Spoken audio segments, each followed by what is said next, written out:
All right. I promise this one isn't going to be about COVID. I mean, okay, it gets mentioned at the end, so it's to set the scene for a news story, but that's not the point. You're welcome.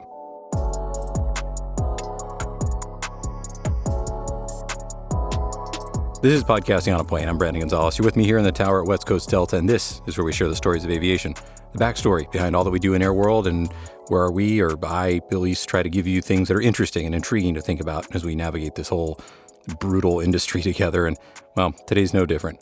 At the risk of beating this dead horse, it just keeps going. It ain't over yet. And of course, I'm talking about the 737 MAX saga. But I can't let y'all go any longer without an update. And COVID or not, there's actually a lot still going on. And in one case, it might finally be time to shine. I want to make a quick mention of something, though, and that's that some of the content I've shared on previous episodes from the Seattle Times has deservingly won a Pulitzer Prize. And earlier last month, they reported Seattle Times wins Pulitzer Prize for 737 MAX coverage. The article is by Michelle Bruckman, and it says the Seattle Times has been awarded a 2020 Pulitzer for national reporting of its year-long coverage of the two deadly crashes of Boeing 737 MAX jet. The top journalism accolade, which was awarded Monday to reporters Dominic Gates, Steve Militich, Mike Baker, Louis Kam, is the newspaper's 11th Pulitzer Prize and its third win in the national reporting category, and it's also the Times' third Pulitzer for their coverage of Boeing. The Seattle Times was the first to reveal how Boeing misinformed the FAA and airlines about key features of the plane's automated flight control system. Ongoing coverage included stories, photography, and graphics that revealed how the federal regulator wasn't fully informed as Boeing expanded the powers of its MCAS flight control system, which is, of course, the automated software whose malfunctioning killed 346 people. The Times' reporting showed how a dysfunctional regulatory process allowed a flawed design to be approved, while the FAA increasingly delegated responsibility for safety assessments to the manufacturer. Management at Boeing and the FAA sought shortcuts and cost-cutting solutions against the advice of low-level officials in both organizations. Stories examine the human toll of the crashes and the impact to the region's economy and the complexity of the airplane engineering and the convoluted threads of air safety regulation. The announcement, which was broadcast over a live video stream, was made as the country and the world grapples with the COVID-19 pandemic. Gates, who's been the Times' aerospace reporter since 2003, said the coronavirus crisis had pushed Boeing towards an unprecedented reckoning at a time when massive change to the company is necessary and the need to account for the jet's flawed development has not gone away. Quote, Boeing now must not only fix the defects, but also fix the culture that produced them, he said. And quote, I sincerely hope it will do so. The Times executive editor Michelle Matassa Flores said that the award underscores the value of local and regional news organizations throughout the country. Quote, independent voices and deep digging for the truth do matter, she said. And quote, our coverage ultimately has been about the finding of the truth for the families who lost loved ones in the two 737 MAX crashes and about keeping air travel safe for the flying public. We're honored our work has been recognized with Pulitzers. Many people across the newsroom contributed to the coverage, including business editor Rami Grunbaum, managing editor Ray Rivera, business reporter Paul Roberts, photographer Mike Siegel, graphic artist Mark Nowlin, and interactives developer Hilary Fung, photo editor Fred Nelson, graphic artist Gabriel Campanario, news coordinator Laura Gordon, business producer Judy Averill, and many others. And in addition to the Pulitzer, the Times' Boeing 737 MAX coverage has been honored with the George Polk Award for business reporting, the Scripps Howard Award for business reporting, and 2 Best in Business awards from the Society for Advancing Business Editing and Writing. And it was also a finalist for an Investigative Reporters and Editors Award in business reporting. Later on in the article, it continues, the Times' most recent Pulitzer before today was awarded to the entire staff in 2015 for breaking news coverage of a devastating landslide in Oso. Also honored in the national reporting category were T. Christian Miller, Megan Rose, and Robert Fauturecci of ProPublica for their investigation into America's 7th Fleet after a series of deadly naval accidents in the Pacific Ocean. And you can read complete coverage of the 737 MAX crisis with a link in the show notes and see the Seattle Times' previous Pulitzer Prize wins also, and a list of all 2020 Pulitzer Prize winners. Again, that article from the Seattle Times by Michelle Bruckman. So congratulations to them. It's obviously well-deserved, and I look forward to more of their coverage as the saga rolls on. And I'll, of course, be sure to share it right here on the podcast. But for today, let's start in with an email someone sent me. And I really like it because his name is Brendan. Anyway, Brendan McReynolds writes, Hey, Brandon, I'm Brendan. I'm a pilot out of your airport and a follower of your podcast, and I've been listening to your If It Ain't Boeing series, and I wanted to share an article that I found a few weeks after the 737 MAX grounding went into effect. The article is written by Gregory Travis, and he's a software developer. He shares his opinion on the design flaws that gave birth to the MCAS system from a perspective both as a software developer and an aviation enthusiast. And he does an excellent job at deep diving into the development of the software, where it went wrong, and why MCAS was developed in the first place. Well, Brendan, thank you so much for turning me on to this article. I read it. It actually is fantastic to have that perspective, and we are going to read it just a little bit later in the show. But the first one's kind of time sensitive, so I want to get with this first. From aerotime.aero, Clement Sharp-Petro writes, Boeing hopes for 737 MAX certification flight late in June. Boeing expects to complete an important 737 MAX certification flight by the end of the month, still hoping for FAA certification before the end of the summer. The manufacturer told airlines it hoped to conduct the certification flight of the 737 MAX by the end of June 2020, according to sources close to the matter and quoted by Bloomberg. The sources also added that the flight could be postponed to July 2020. The plane's been grounded since March 2019 following 2 crashes that killed 346 victims, and the test flight carried out by pilots of the FAA will certify the updated MCAS system involved in both crashes. Additionally, the wiring problem discovered in January 2020 was resolved and will be the subject of an FAA bulletin. The pilot training manual, which initially failed to mention MCAS, has been revised and delivered to operators. While Boeing remained silent on the matter, the FAA gave Reuters its usual answer. The authority said it was, quote, in regular contact with Boeing as the company continues its work on the 737 MAX, and added that, quote, the aircraft will be cleared for return to passenger service only after the FAA is satisfied that all safety-related issues are addressed, end quote. A total fleet of 800 737 MAXs already delivered or waiting to be needs to be given the green light of the FAA to resume operations. The production of the aircraft suspended in January 2020, and to avoid storage deficit, resumed at Renton in late May 2020. And our next article, also from Aerotime News Hub, is a little bit of a recap. It's by Rytis Barasnevikis, and he says 737 MAX pilots were, quote, surprised, angry, and baffled, end quote, about MCAS. As reports indicated that Boeing plans to begin flight testing the 737 MAX as early as late June 2020, hoping for certification as the summer ends, the plane is inching ever closer to being ungrounded. After almost a year and a half of being prohibited from operating any commercial flights, this, quote, game-changer aircraft had quite a reputation in the public eye. Airline executives, especially in the U.S., were aware of this and publicly stated that if passengers felt uncomfortable about flying the MAX, that they could switch their tickets for another flight on a different type of aircraft free of charge. Quote, if people need any kind of adjustments, we'll absolutely rebook them, stated the now former chief of United Airlines, Oscar Munoz. The now chairman of the Chicago-based carrier overlooks a fleet of 14 737 MAX aircraft, with 171 still on order, according to Boeing's commercial aircraft data.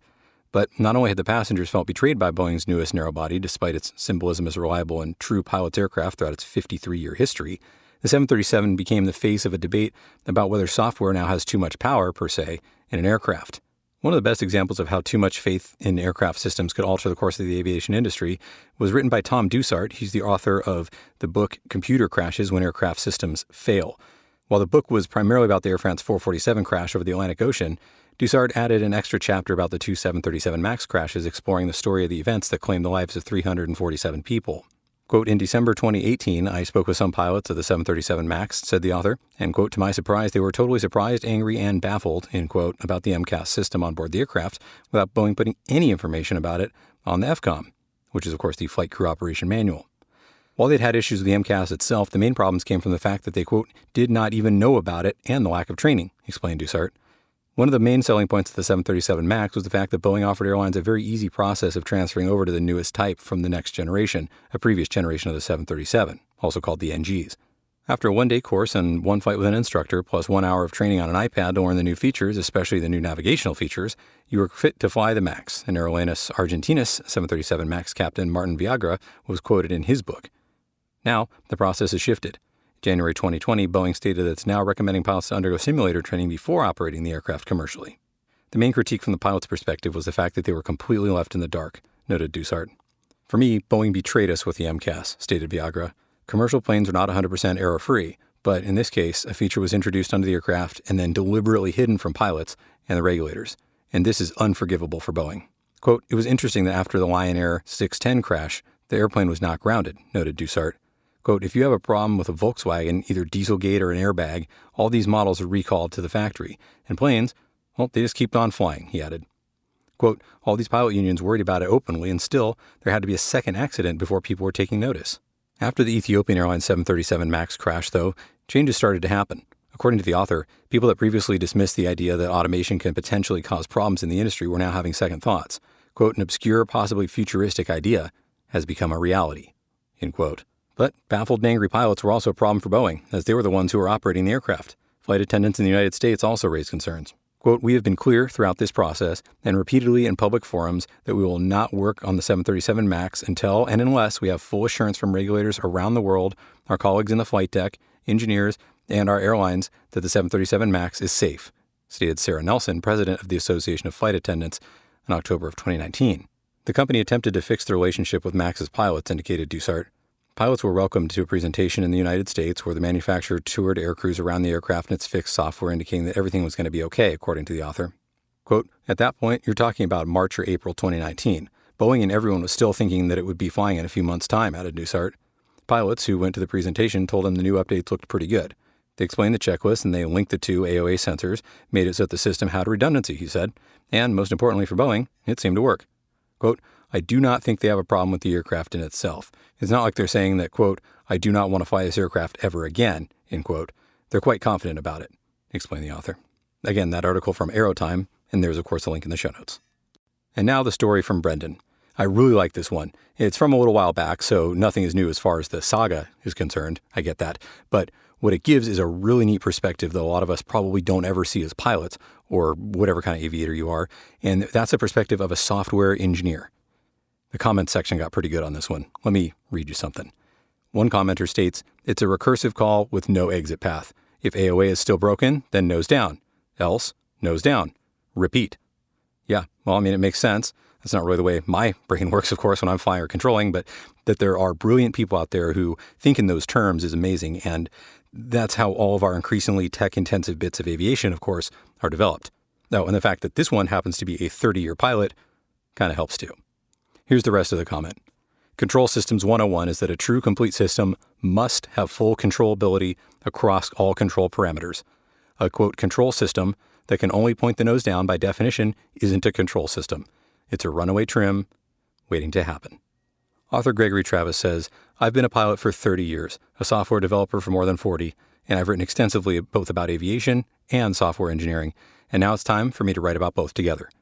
The 737 MAX has been in the news because of two crashes, practically back-to-back and involving brand new airplanes. In an industry that relies more than anything on the appearance of total control, total safety, these two crashes pose as close to an existential risk as you can get. Though airliner passenger death rates have fallen over the decades, that achievement is no reason for complacency. The 737 MAX first appeared back in 1967 when I was 3 years old. Back then, it was a smallish aircraft with smallish engines and relatively simple systems. Airlines, especially Southwest, loved it because of its simplicity, its reliability, and its flexibility. Not to mention the fact that it could be flown by a two-person cockpit crew as opposed to 3 or even 4 of previous airliners, which made it a significant cost saver. Over the years, market and technological forces pushed the 737 into ever larger versions with increasing electronic and mechanical complexity.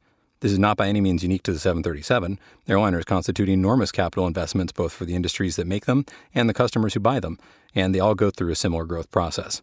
Most of those market and technical forces are on the side of economics, not safety.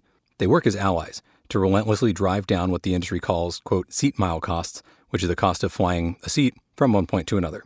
Much had to do with the engines themselves. The principle of Carnot efficiency dictates that the larger and hotter you can make any heat engine, the more efficient it becomes.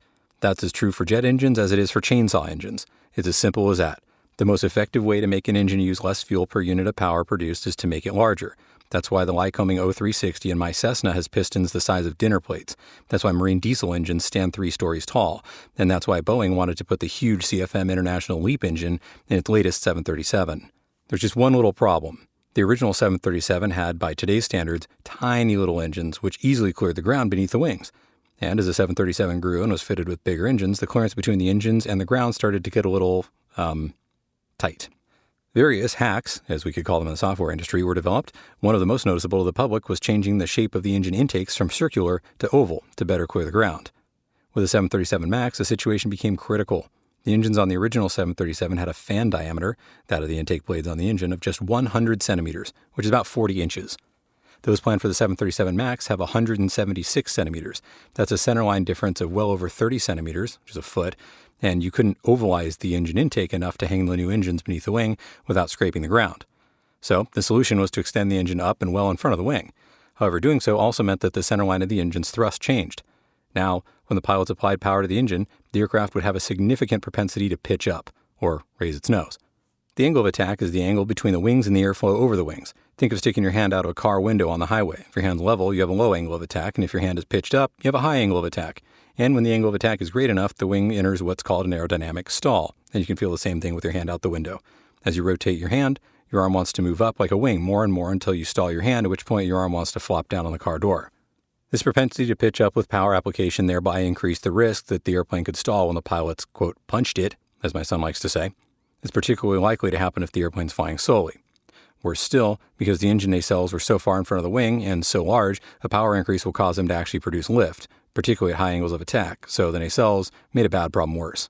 I'll say it again. In the 737 MAX, the engine nacelles themselves can, at high angles of attack, work as a wing and produce lift. And the lift that they produce is well ahead of the wing's center of lift, meaning the nacelles will cause the 737 MAX, that high angle of attack, to go to a higher angle of attack. And this is aerodynamic malpractice of the worst kind.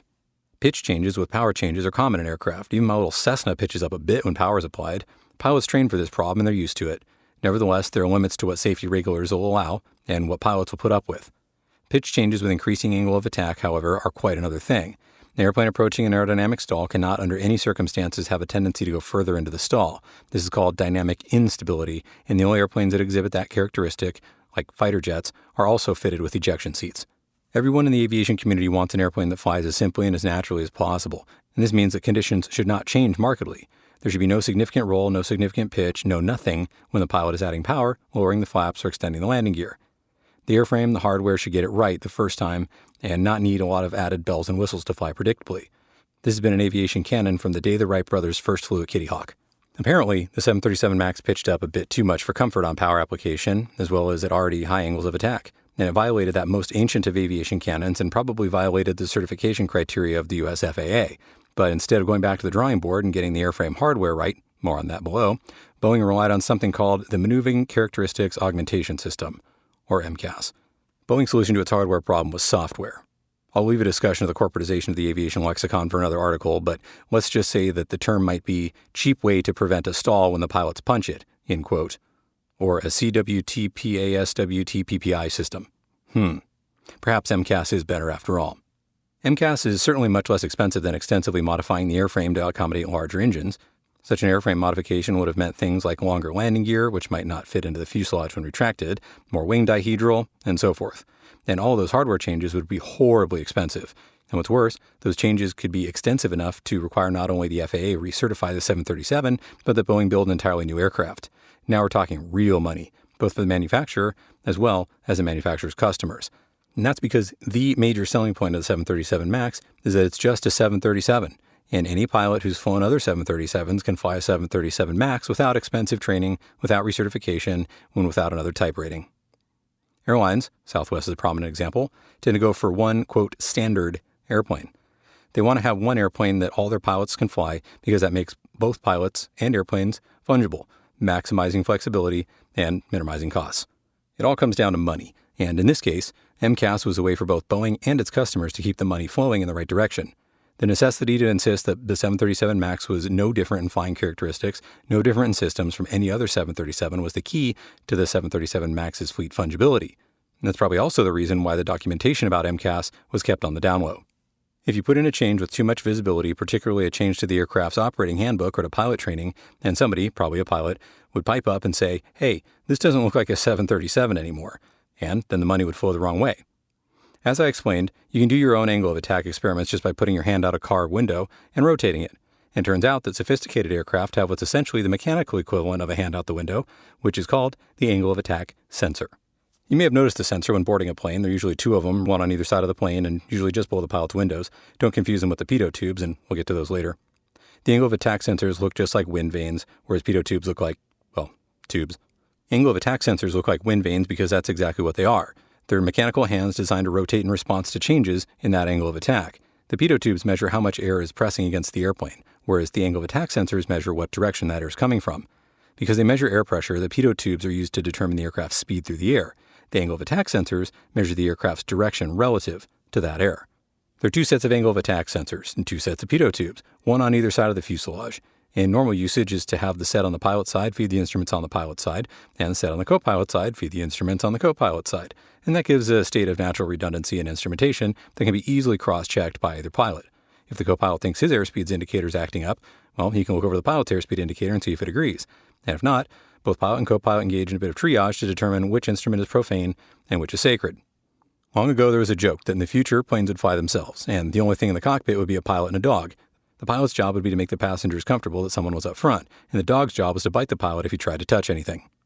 On the 737 MAX, not only included in the requisite redundancy in instrumentation and sensors, it also included redundant flight computers, one on the pilot side, the other on the co-pilot side. And the flight computers do a lot of things, but the main job is to fly the plane when commanded to do so, and to make sure that the human pilots don't do anything wrong when they're flying it. The latter is called envelope protection. We'll just call it what it is, the bitey dog. Let's review what the MCAS does. It pushes the nose of the plane down when the system thinks the plane might exceed its angle of attack limits. It does so to avoid an aerodynamic stall. Boeing puts MCAS into the 737 MAX because the larger engines and their placement make a stall more likely in a 737 MAX than in previous 737 models. When MCAS senses that the angle of attack is too high, it commands the aircraft's trim system, the system that makes the plane go up or down, to lower the nose. It also does something else. Indirectly, via something Boeing calls the elevator feel computer, it pushes the pilot's control columns, the things that pilots push or pull on to raise and lower the aircraft's nose, downward. In the 737 MAX, like most modern airliners and most modern cars, everything is monitored by computer, if not directly controlled by computer. And in many cases, there are no actual mechanical connections, cables, push tubes, hydraulic lines, between the pilot's controls and the things on the wings, rudder, and so forth that actually make the plane move. And even where there are mechanical connections, it's up to the computer to determine if the pilots are engaged in good decision-making. And that's the bitey dog again. But it's also important that the pilots get physical feedback about what's going on. In the old days, when cables connected the pilot's controls to the flying surfaces, you had to pull up hard if the airplane was trimmed to descend, and you had to push hard if the airplane was trimmed to ascend. With computer oversight, there's a loss of natural sense in the controls, and in the MAX, there's no real, quote, natural feel. True, the 737 does employ redundant hydraulic systems, and those systems do link the pilot's movement of the controls to the action of the ailerons and other parts of the airplane, but those hydraulic systems are powerful, and they don't give the pilot direct feedback from the aerodynamic forces that are acting on the ailerons. There's only an artificial feel, a feeling that the computer wants the pilots to feel, and sometimes it doesn't feel so great. When a flight computer trims the airplane to descend because the MCAS system thinks it's about to stall, a set of motors and jacks push that pilot's control columns forward. It turns out that the elevator feel computer can put a lot of force into that column. Indeed, so much force that a human pilot can quickly become exhausted trying to pull the column back, trying to tell the computer that this really should not be happening. Indeed, not letting pilots regain the control by pulling back on the column was an explicit design decision.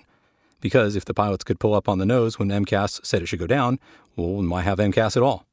MCAS is implemented in the flight management computer even at times when the autopilot's turned off, when the pilots think they're flying the plane. In a fight between the flight management computer and human pilots over who's in charge, the computer will bite humans until they give up and, quite literally, die. Finally, there's the need to keep the very existence of MCAS system on the hush-hush, lest someone say, hey, this isn't your father's 737, and bank accounts start to suffer.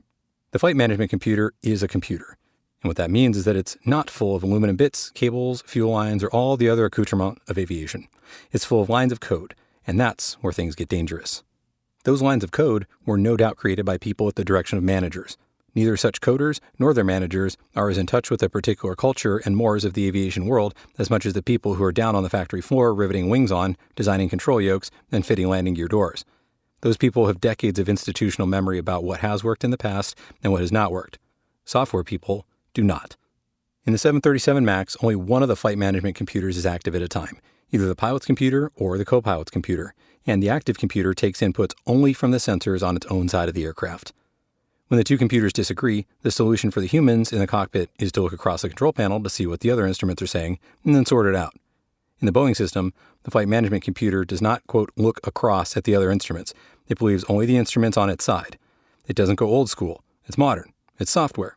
And this means that if a particular angle of attack sensor goes haywire, which happens all the time, in a machine that alternates from one extreme environment to another, vibrating and shaking all the way, the flight management computer just believes it. And it gets even worse. There are several other instruments that can be used to determine things like angle of attack, either directly or indirectly, such as the pitot tubes and artificial horizons, etc. And all of these things would be cross-checked by a human pilot to quickly diagnose a faulty angle of attack sensor. In a pinch, a human pilot could just look out the windshield to confirm visually and directly that, no, the aircraft is not pitched up dangerously, and that's the ultimate check, and it should go directly to the pilot's ultimate sovereignty. Unfortunately, the current implementation of MCAS denies that sovereignty. It denies the pilots the ability to respond to what's before their own eyes. Like someone with narcissistic personality disorder, MCAS gaslights the pilots, and it turns out badly for everyone. Raise the nose, Hal. I'm sorry, Dave. I'm afraid I can't do that. In the MCAS system, the flight management computer is blind to any other evidence that it's wrong, including what the pilot sees with his own eyes and what he does when he desperately tries to pull back on the robotic control columns that are biting them and his passengers to death. In the old days, the FAA had armies of aviation engineers in its employ. Those FAA employees worked side by side with the airplane manufacturers to determine that an airplane was safe and could be certified as airworthy. And as airplanes became more and more complex and the gulf between what the FAA could pay and what an aircraft manufacturer could pay grew larger, and more, those engineers migrated from the public to the private sector. And soon the FAA had no in-house ability to determine if a particular airplane's design and manufacture were safe. So the FAA said to the airplane manufacturers, quote, "Why don't you just have your people tell us if your designs are safe?" The airplane manufacturers said, "Sounds good to us." And the FAA said, "And say hi to Joe. We miss him." Thus was born the concept of the Designated Engineering Representative, or DER. The DERs are people in the employ of the airplane manufacturers, the engine manufacturers, and the software developers who certify to the FAA that it's all good.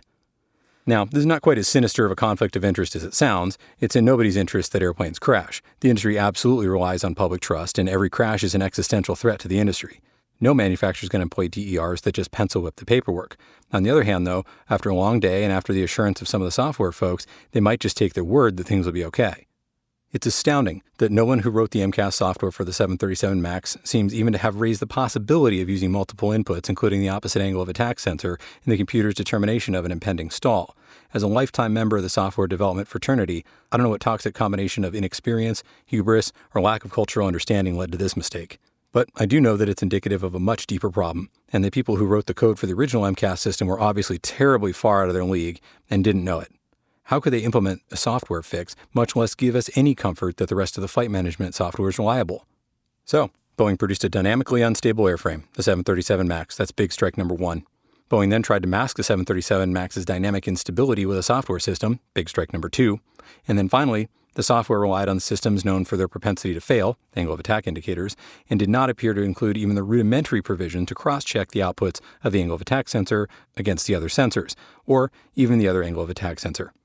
Big strike number three. None of the above should have passed muster. None of the above should have passed the OK pencil of a most junior engineering staff, much less a DER. That's not a big strike. That's a political, social, economic, and technical sin. It just so happens that during the time frame between the first 737 crash and the most recent MAX crash, I'd had the occasion to upgrade and install a brand new digital autopilot in my own aircraft.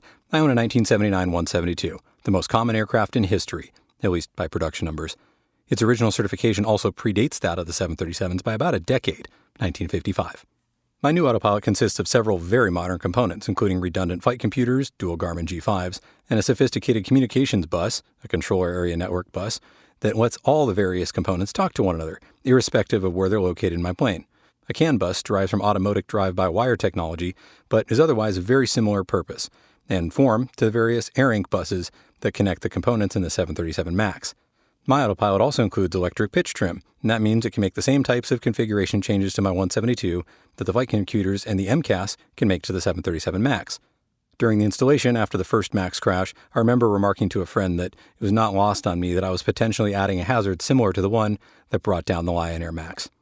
Finally, my new autopilot also implements envelope protection, the envelope being the graph of the performance limitations of my aircraft. And if my Cessna is not being flown by the autopilot, the system nonetheless constantly monitors the airplane to make sure that I'm not about to stall it, roll it inverted, or a whole host of other things.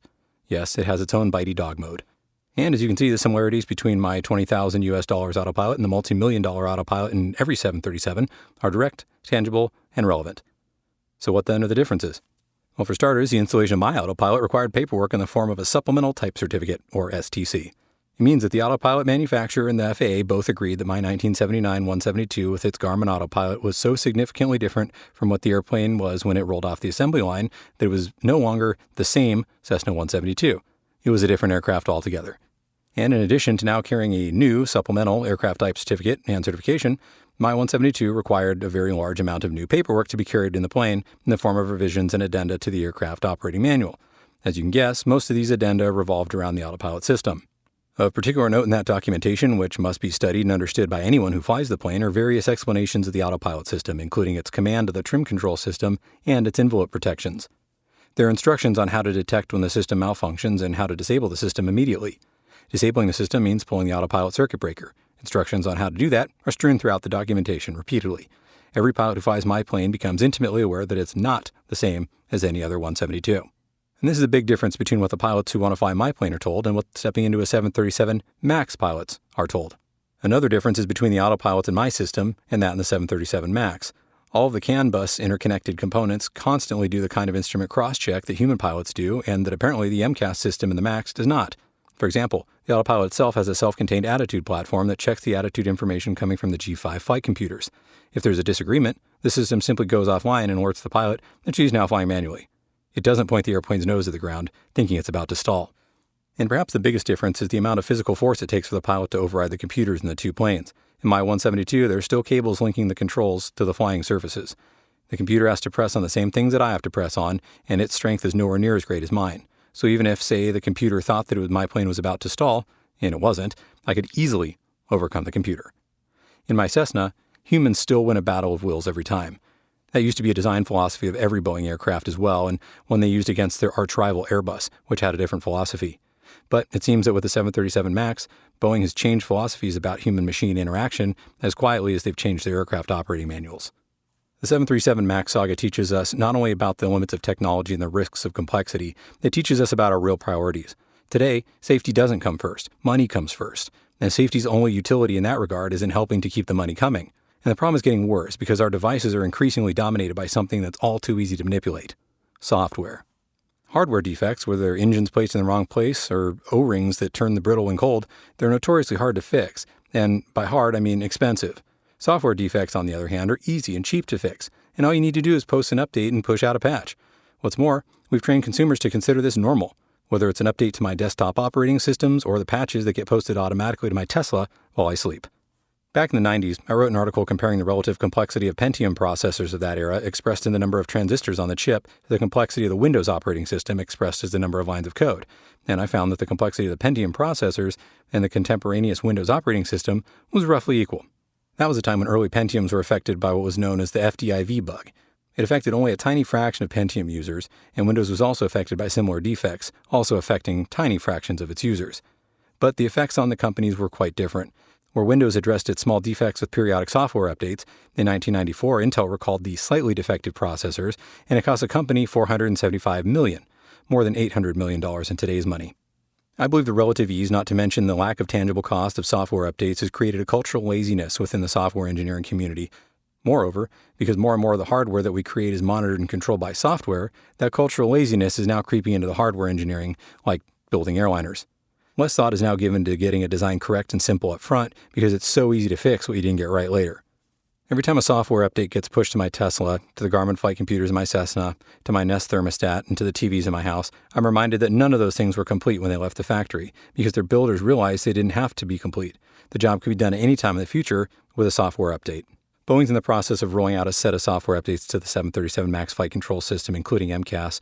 And I don't know, but I suspect that those updates will center on two things. Number one, having the software cross-check system indicators just as human pilots would, meaning that if one of the AOA sensors says the plane's about to stall but the other one says it's not so, at least hold off judgment about pushing the nose down into the dirt and maybe let a pilot or two know you're getting conflicting signals. And number two, backing off on the shoot first and ask questions later design philosophy, meaning looking at multiple inputs. For the life of me, I don't know why those two basic aviation design considerations, bedrocks of a mindset that served the industry so well until now, were not part of the original MCAS design. And when they were not, I do not know or understand what part of the DER process failed to catch the fundamental design defect. But I suspect that it all has to do with the same thing that brought us from Boeing's initial desire to put larger engines on the 737 to avoid having to internalize the cost of those larger engines. In other words, to do what every child is taught is impossible. Get a free lunch. The emphasis on simplicity comes from the work of Charles Perrow, a sociologist at Yale University whose 1984 book, Normal Accidents, Living with High-Risk Technologies, tells it all in the very title. Perrow argues that system failure is a normal outcome in any system that's very complex and whose components are, quote, tightly bound, meaning that the behavior of one component immediately controls the behavior of another. Though such failures may seem to stem from one or another faulty part or practice, they may be seen as inherent in the system itself. They're, quote, normal failures. Nowhere is this problem more acutely felt than in systems designed to augment or improve safety. Every increment, every increase in complexity ultimately leads to decreasing rates of return and finally to negative returns. Trying to patch and then repatch such a system in an attempt to make it safer can end up making it less safe. This is the root of the old engineering axiom, keep it simple, stupid, and the aviation-specific counterpart, simplify, then add lightness. The original FAA Eisenhower-era certification requirement was a testament to simplicity. Planes should not exhibit significant pitch changes with changes in engine power. That requirement was written when there was a direct connection between the controls in the pilot's hands and the flying surfaces on the airplane. And because of that, the requirement, when written, rightly imposed a discipline of simplicity on the design of the airframe itself. Now, software stands between man and machine, and no one seems to know exactly what's going on. Things have become too complex to understand. I cannot get the parallels between the 737 MAX and the Space Shuttle Challenger out of my head. The Challenger accident, another textbook study in normal failure, came about not because people didn't follow the rules, but because they did. In the Challenger case, the rules said that they had to have pre-launch conferences to ascertain flight readiness. It didn't say that a significant input to those conferences couldn't be the political considerations of delaying a launch. The inputs were weighed, the process was followed, and a majority consensus was to launch, and 7 people died. In the MAX case, the rules were also followed. The rules said you couldn't have a large pitch up or power change, and that an employee of a manufacturer called a DER could sign off on whatever you came up with to prevent a pitch change on the power change. The rules didn't say that a DER couldn't take the business considerations into the decision-making process, and 346 people are dead. It's likely that MCAS, originally added in the spirit of increasing safety, has now killed more people than it ever could have saved. It doesn't need to be fixed with more complexity, more software. It needs to be removed altogether. Yep. Again, that article by Gregory Travis. Quick note about him. He's a writer, a software executive, a pilot, and an aircraft owner. In 1977, at the age of 13, he wrote Note, one of the first social media platforms, and he's logged more than 2,000 hours of flying time, ranging from gliders to a Boeing 757 simulator.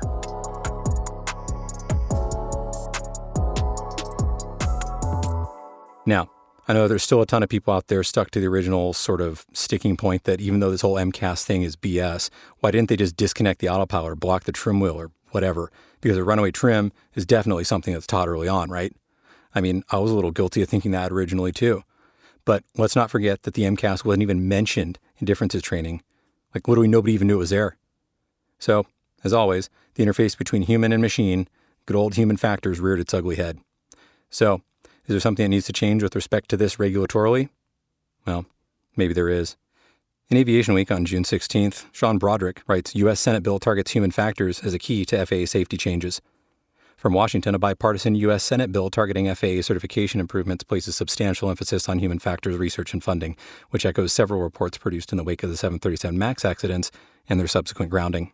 The bill, unveiled June 16th by Roger Wicker, Republican from Mississippi, and Maria Cantwell, a Democrat from Washington, chairman and ranking member of the Senate Committee on Commerce, Science, and Transportation, respectively, calls for more stringent FAA oversight of its Organization, Designation, Authorization ODA program and Mandatory Safety Management Systems, SMS, for manufacturers. Both have been cited as shortcomings in reviews of how the FAA oversees certifications and how manufacturers manage their ODAs authorized to act as extensions of the FAA, conducting tests and evaluating results required for product approvals. The ODA process also has been faulted for not maintaining clear lines of communication between FAA experts and their counterparts in industry, another issue the bill addresses. Arguably, the most glaring weaknesses cited in the FAA certification process stem from a lack of consistent, sufficient involvement by human factors specialists. Investigations into the 2 MAX accidents, Lion Air 610 in October 2018 and Ethiopian 302 in March 2019, cited fundamental misconceptions Boeing made about how pilots would react in certain emergency scenarios. Boeing's assumptions were not properly vetted by human factors experts, in part because the FAA did not have them playing key roles in the aircraft certification. The agency has pledged to change this, and it plans to hire at least 8 experts in its current fiscal year.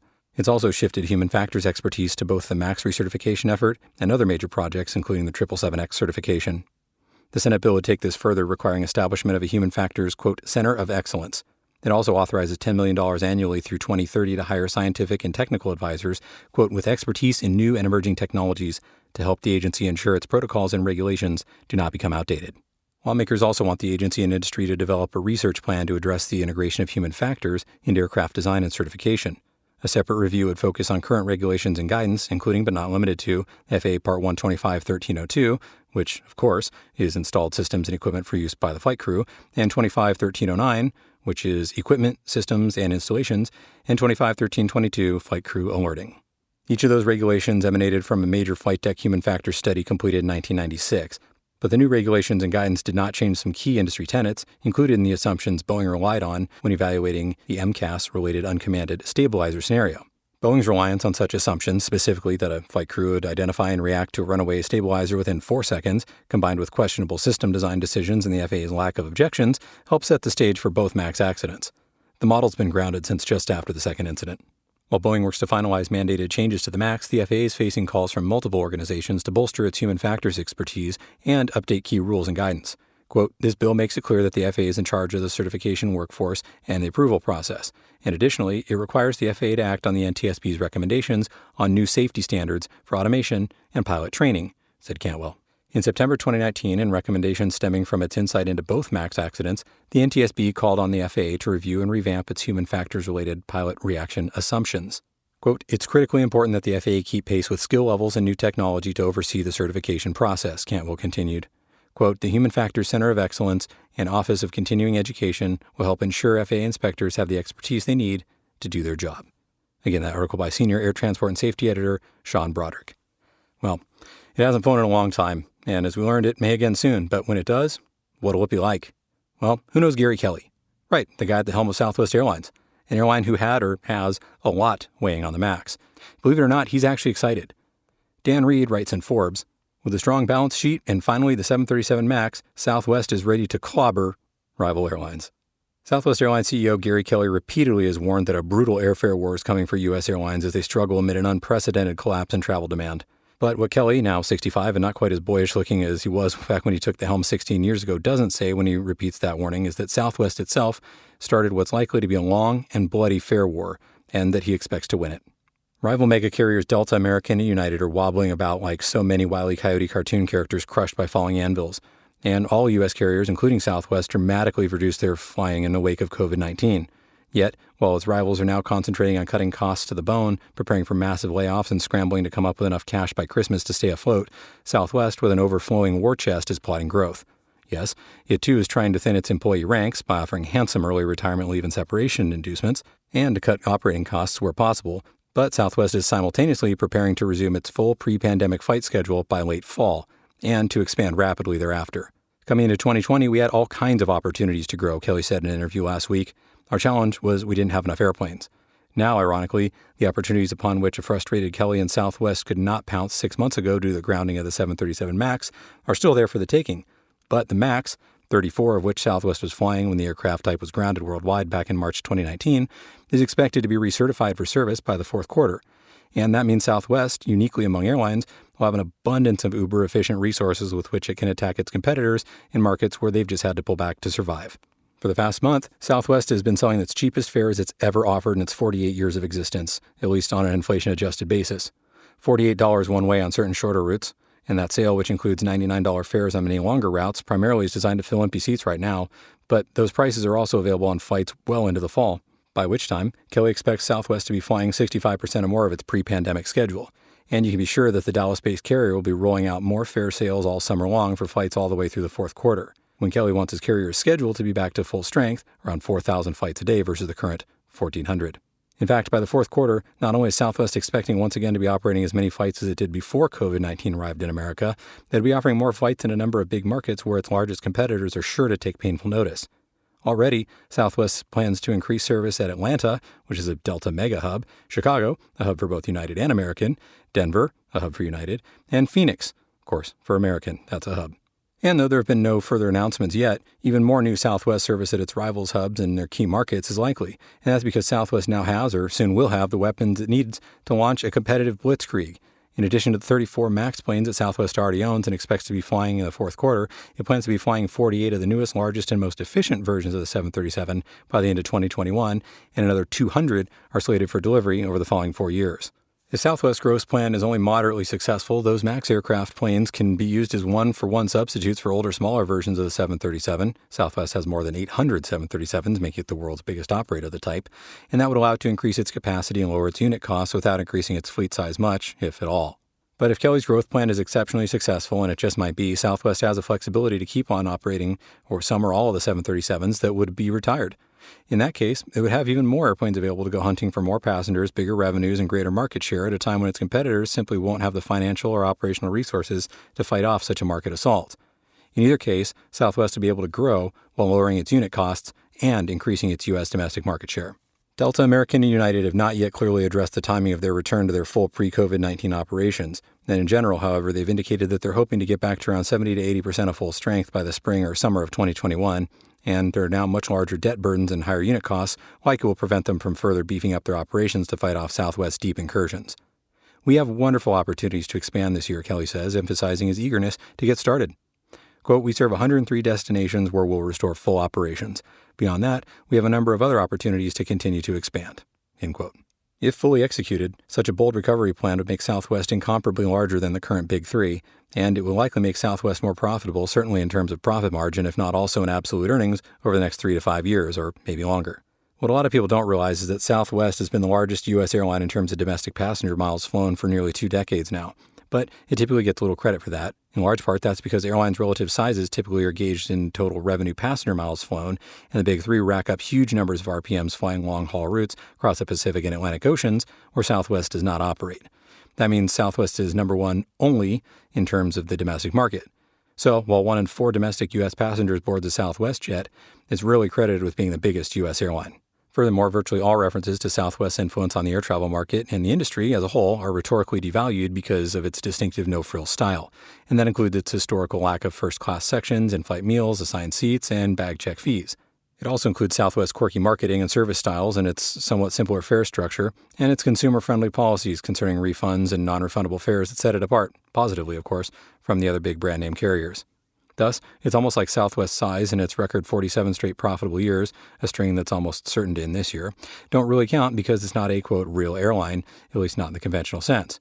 Quote, I assure you, Gary is not, and Southwest is not, and never has been concerned about being big for big's sake, says Dave Ridley, a longtime Southwest marketing and operations executive who retired in 2015 as chief marketing officer. Quote, people who would say that Southwest Airlines is not a real airline today, with a domestic market share of 25%, would still say that they're not a real airline if they eventually have a 35% market share. The uninformed might say it's just a result of luck or fortunate timing or whatever, but it's really 50 years of discipline, Ridley adds.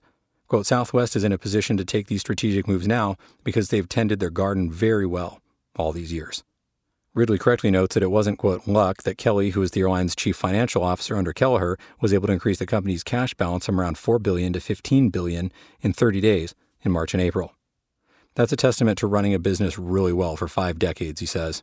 I'm going to skip ahead in the article a little bit because it's actually pretty long, but towards the end, we're going to pick up where Kelly says he won't make a prediction yet. But if, as he expects, Southwest can get back to break-even operations on a cash basis by the fourth quarter when he's still expecting to fill only 60% of the carrier's available seats by offering really low fares, it stands to reason that Southwest could return to full-year profitability by 2021 as travel demand continues to rise, and of course as its load factor gradually rises once again north of 80%. Quote, this all depends on demand coming back, he said. Quote, we will only fly a full schedule if the demand is there, and if it's not, we'll adapt and reduce our schedule plans if we have to. But don't bet that way. We're built to operate 800 airplanes, he explained, and if you cut the activity in half and operate just 400 airplanes, you've just generated a significant increase in our cost per seat, and that's why it's hard to shrink yourself to prosperity in this business. Shrinking drives your unit costs up, making it even harder to cover your costs and earn a profit. So, if we can increase our cost advantage by increasing our number of miles flown, well, why shouldn't we? Again, that article by Dan Reed in Forbes. Indeed. So, let me know your thoughts. Send me an email, brandon@podcastingonaplane.com, or record something. You can use your smartphone or use a SpeakPipe widget that pops up each time you visit podcastingonaplane.com. And while you're there, well, maybe consider supporting the show, because if you find value in it, I'd really appreciate having you on board as a patron. Or if you're not into the recurring thing, maybe head over to buymeacoffee.com/BravoGolf spelled out and do a one-time thing in increments of just $3. And as always, I thank you so much for your support and for listening to the show and passing the word along about this or any of your other favorite aviation podcasts to a friend. Well, that's all for now. Your frequency change is approved until next time, and report back on this frequency for the next episode. Good day.